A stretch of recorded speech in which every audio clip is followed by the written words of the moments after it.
In this lesson, you are going to learn about expected value and how to calculate it.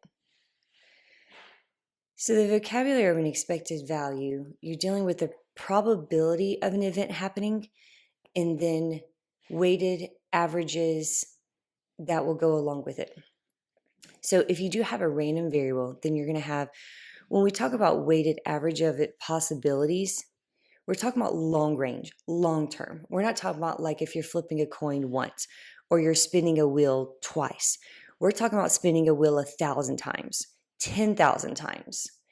And so you're basically finding the average of what value will get assigned to it, and then what is going to be that average over a long period of time, and then what that payoff value is going to be. Now, the payoff value is either going to be a gain or a loss, meaning you're going to either have a positive number or a negative number. Positive meaning you gained an amount of money or whatever it might be, whether it's money or not. A loss would be negative.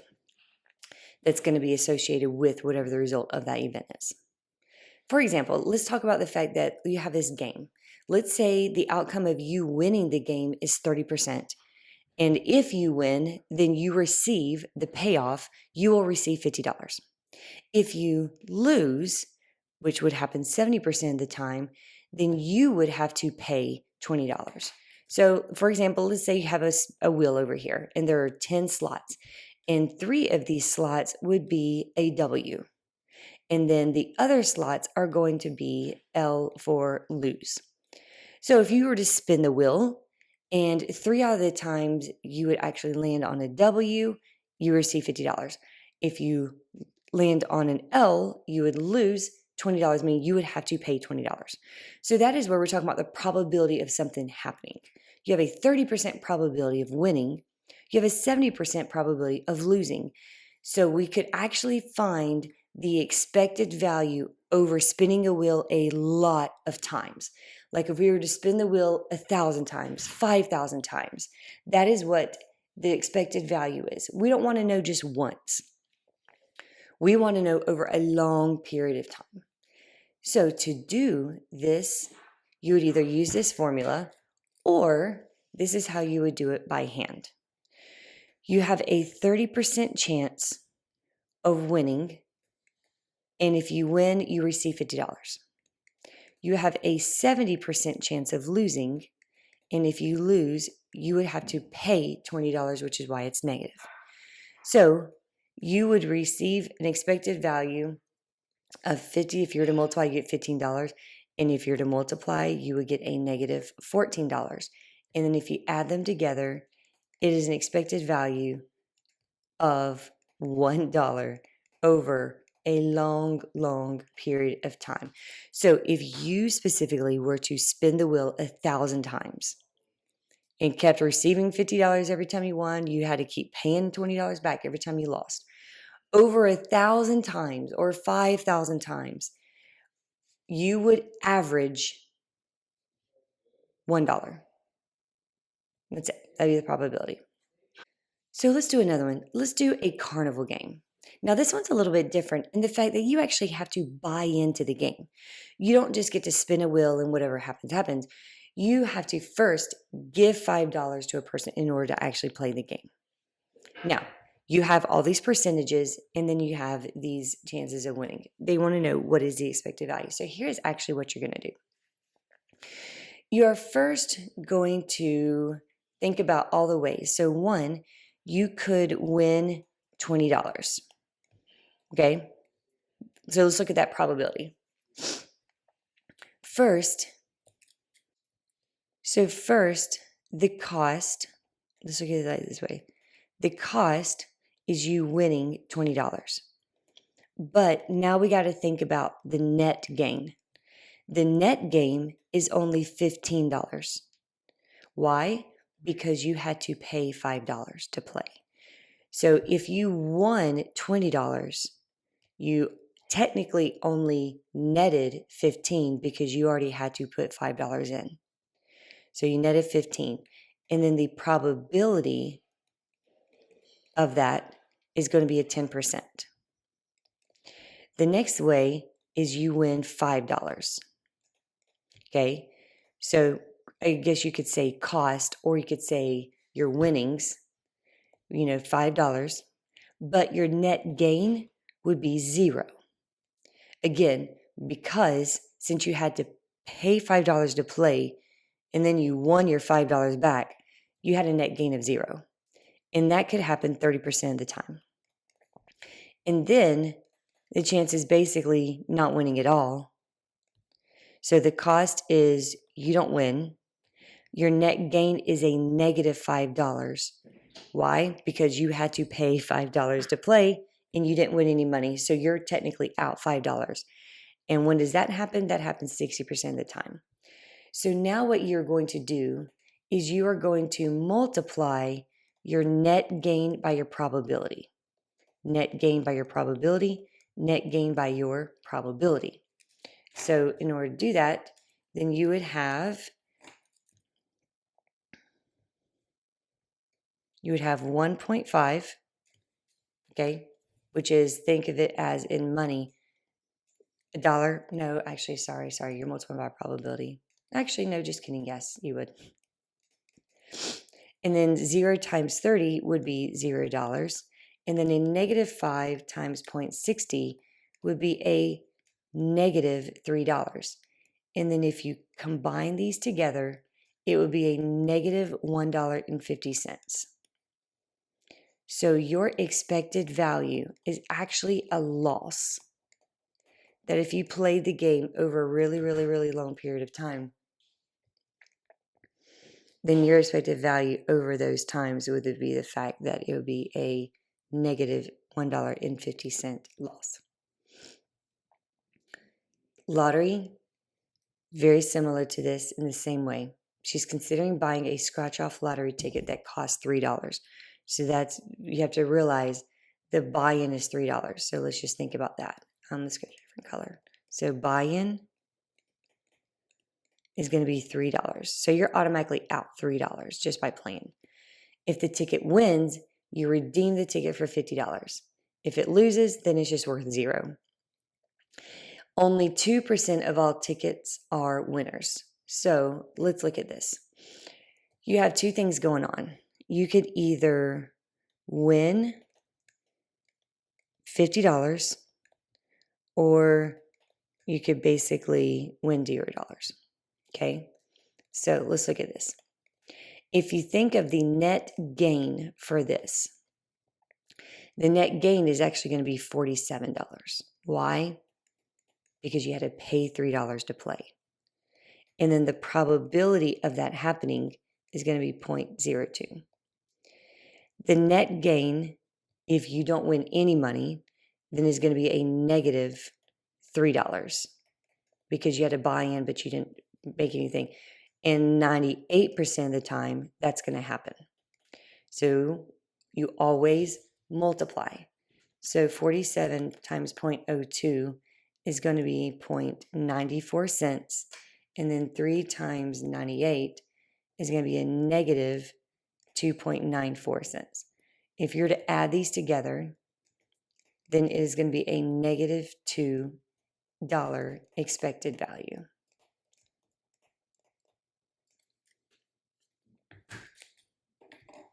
And that would be your answer. That overall, a long period of time, if you were to play this a lot of times, you would actually lose money. Let's do another card game. Let's do a spinner with this. First, you're charged $10 to spin the wheel. So in order to play the game, you have to spend $10. Then you have 4 equally likely spaces. What's the expected value? So in this case, why don't you pause the video and attempt to do this problem and then hit resume to see the answer. So first, the buy-in, it is $10. Now, there's a couple of things you can do. You could either win 0 money, you could win $25, you could win $5. Those are all the possibilities. If you win $0, then your net gain is going to be a negative $10. You didn't win any money, but you had to pay $10 to play. If you won $25, then your net gain would be 15, because again, you won 25, but you had to pay 10, which means you only actually gained $15.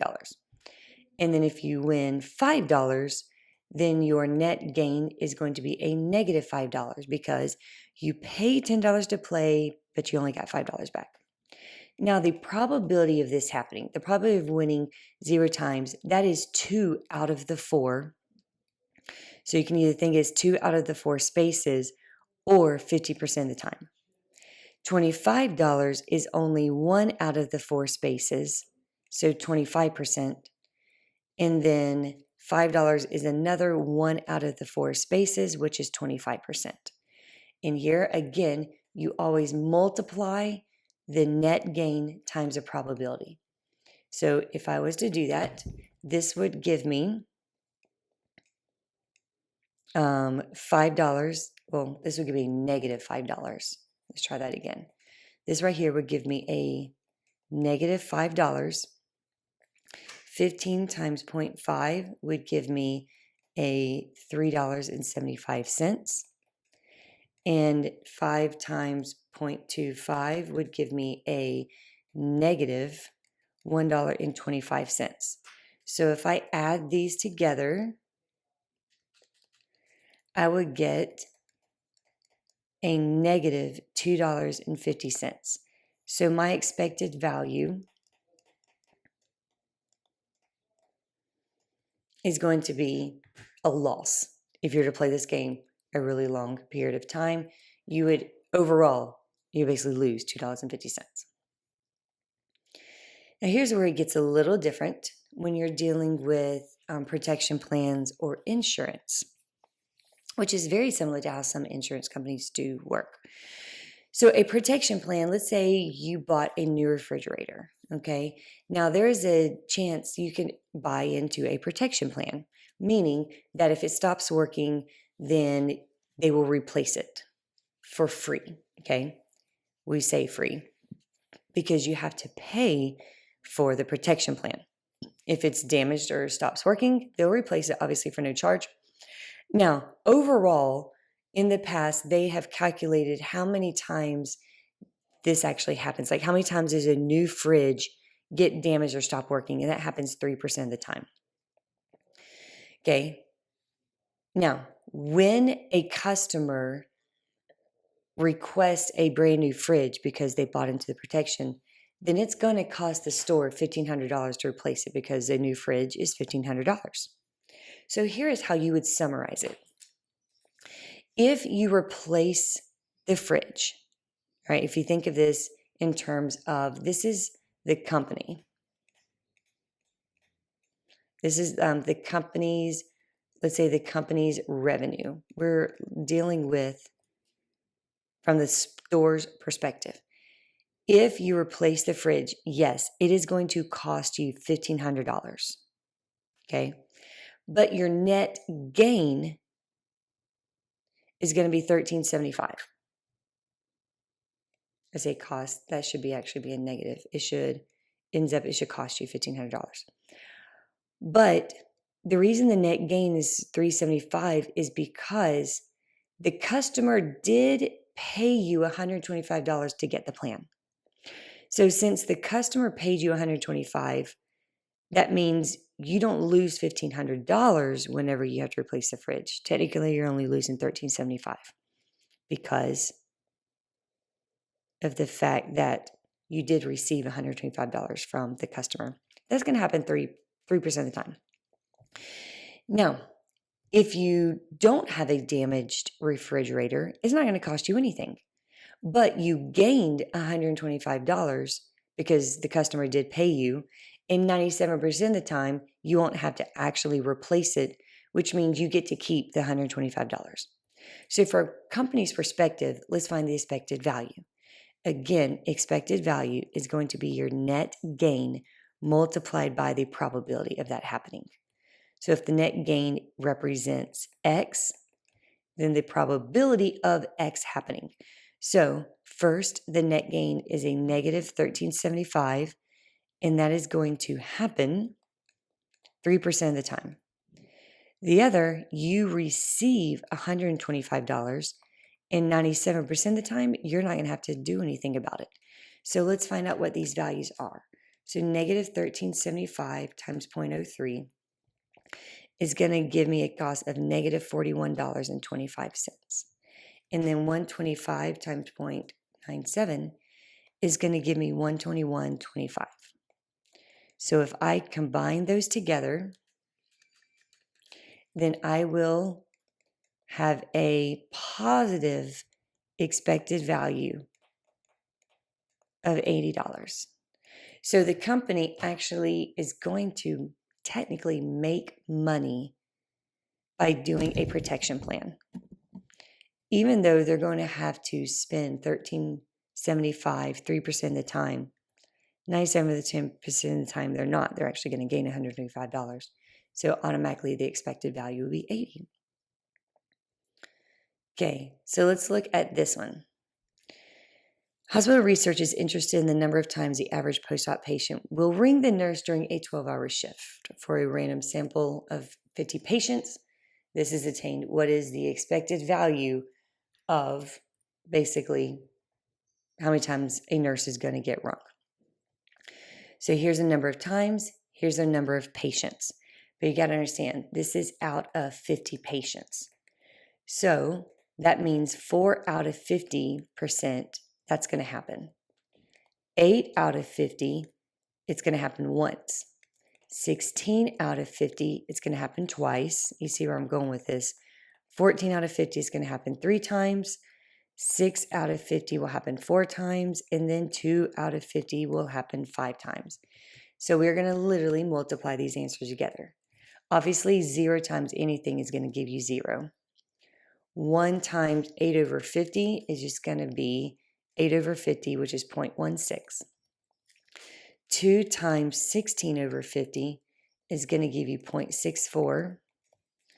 3 times 14 over 50 is going to give you 0.84. 4 times 6 over 50 is going to give you 0.48 times. And then 5 times 2 over 50 is going to give you 0.2. And now you add these together.